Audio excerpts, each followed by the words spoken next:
Hey everybody, this is a quick video. In case you have a Roomba, you know that certain parts on the Roomba need to be replaced after a certain amount of time, like the filters and stuff like that. And if you have the app, it's really cool because the app will actually tell you when it's time to replace those things. So it will actually put up an alert, like here I have this an alert that it's time to replace a filter. But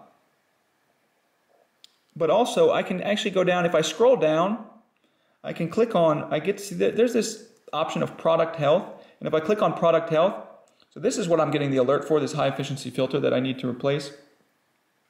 But if I scroll down, I can also see the brushes and the different sweeping brushes that I might need to replace.